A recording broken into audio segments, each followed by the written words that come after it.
Quand vous dites autour de vous que vous êtes architecte, en général, les gens continuent à croire que le métier d'architecte, c'est un métier prestigieux, lucratif et passionnant. Sauf que dans la réalité, la pratique de métier peut être ennuyeuse, laborieuse et les rémunérations bien en dessous de vos espérances. Mais face à des personnes extérieures, face aux proches, face même à des architectes, on préfère faire semblant que tout va bien.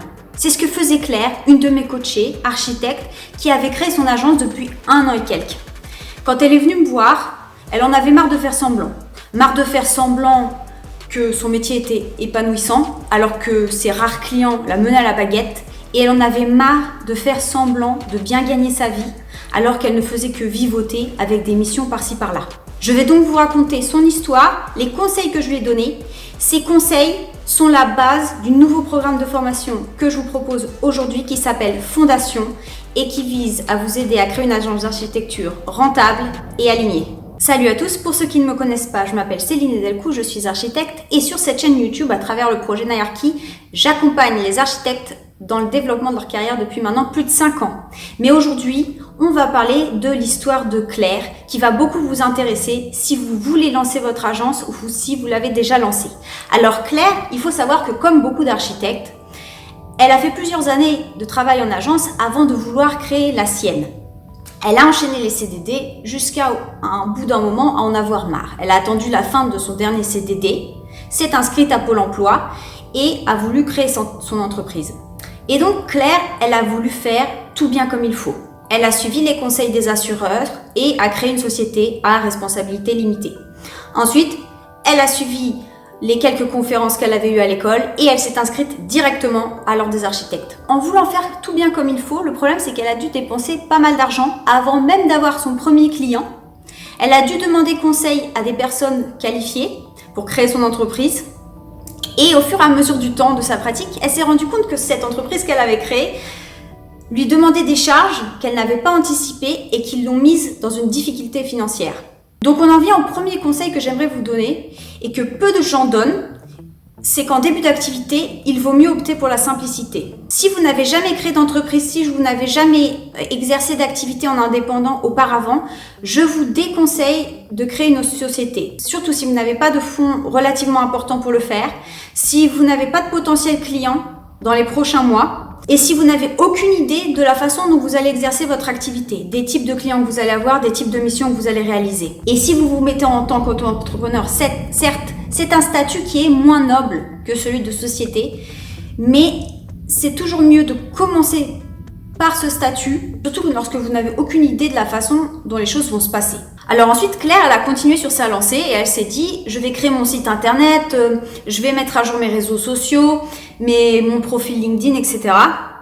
Donc elle a un peu regardé à droite à gauche comment faisaient les autres architectes, elle s'en est inspirée, elle a structuré son site, elle est allée chercher des images de ses anciens projets, elle a commencé à publier sur les réseaux sociaux, mais au bout de quelques semaines, elle s'est rendue compte que ça ne donnait rien. Et là, on en vient au second conseil, qui est d'éviter le copier-coller.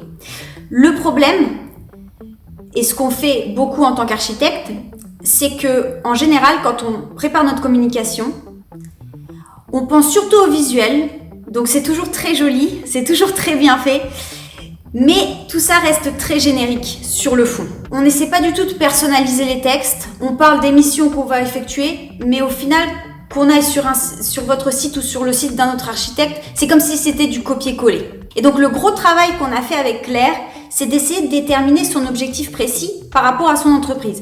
Donc quel type de client elle vise, quel type de mission elle souhaite effectuer, quelle typologie de bâtiment, d'usage, quelle est son approche personnelle. Et donc on a vu ensemble que Claire, elle était plus intéressée par les notions d'habitat, de bureau. Elle s'était pas mal intéressée à la question de la nature dans le bâti. Donc elle avait sa touche personnelle par rapport à ce sujet. Elle était très intéressée aussi par le design, l'aménagement intérieur.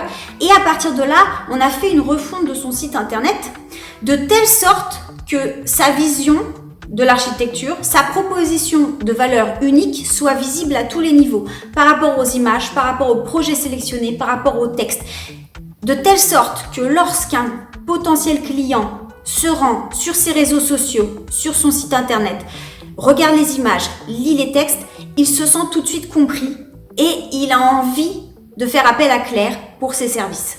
Donc après avoir eu des résultats très décevants avec les réseaux sociaux, Claire s'est dit qu'elle devait passer par les plateformes classiques de freelance, de proposition de services type Malte ou Ooze. Et donc elle a créé ses profils là-bas. Elle a eu quelques faux espoirs jusqu'à un jour, un client qui s'avérait à peu près sérieux, qui lui a proposé un projet de petite extension pour sa maison. Dans un premier temps, elle a été soulagée parce que c'était son premier client et ça validait son entreprise. Mais très vite, son soulagement s'est transformé en calvaire. Parce que le client en question lui demandait des modifications incessantes, parce qu'il ne la payait jamais à temps, parce qu'il insistait pour faire appel à une entreprise, l'entreprise de son ami, qui au final a fait des malfaçons et a accusé Claire pour son mauvais travail. Du coup, après cette expérience, Claire a gardé un goût très amer des opérations avec des particuliers et elle ne voulait absolument pas mettre ce projet sur son site internet. Elle ne voulait même pas en parler autour d'elle, tellement elle avait été dégoûtée. Du coup, ce qu'on a cherché à faire, c'est d'essayer de poser les bases d'une communication saine pour ses relations avec ses futurs clients. L'idée d'une bonne communication avec un client, c'est déjà dans un premier temps de bien clarifier ses besoins et ses moyens. Donc, ses besoins. Donc, quel est son projet en termes d'architecture et est-il faisable ? Et ensuite, quel est son budget et son budget est-il réaliste par rapport au projet qu'il souhaite effectuer ? Si l'un des deux éléments ne fonctionne pas, il vaut mieux en parler au client et éventuellement refuser le projet plutôt que continuer.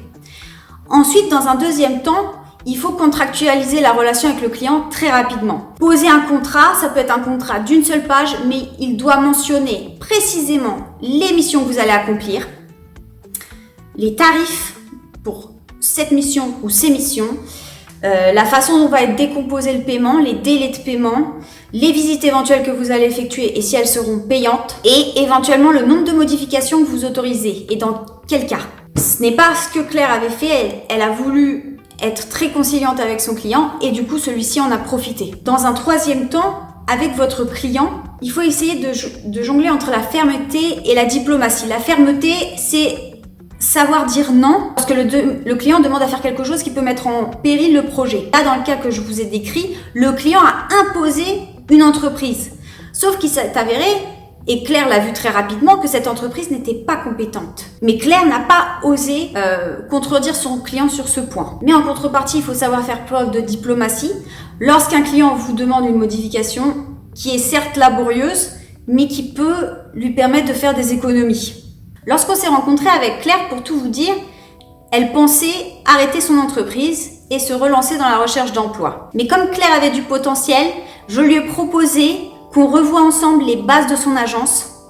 Alors pendant 1 an, on a travaillé dur, on a revu son positionnement en tant qu'architecte, les services qu'elle propose, à quel client, on a revu sa communication, son site internet, ses réseaux sociaux, sa stratégie de démarchage de clients. On a revu la façon dont elle gérait la relation avec ses clients, de telle sorte qu'aujourd'hui, elle a une agence d'architecture à son image et qu'elle obtient aujourd'hui le double de son ancien salaire. Si vous aussi vous voulez lancer votre agence d'architecture ou redonner un coup de boost à votre ancienne agence, avancez dans de bonnes conditions et évitez de reproduire les erreurs de Claire et de beaucoup d'autres architectes, je vous invite à rejoindre le programme Fondation. C'est un programme d'accompagnement d'1 an avec coaching en ligne suivi par mail. Tous les détails sont dans la description. On est dans la semaine de lancement, donc cette première semaine, le tarif sera réduit. Les places sont limitées, donc je vous invite à aller regarder rapidement si vous êtes intéressé. En attendant, je vous dis bon courage dans votre carrière d'architecte. À bientôt dans la formation ou sur YouTube. Salut!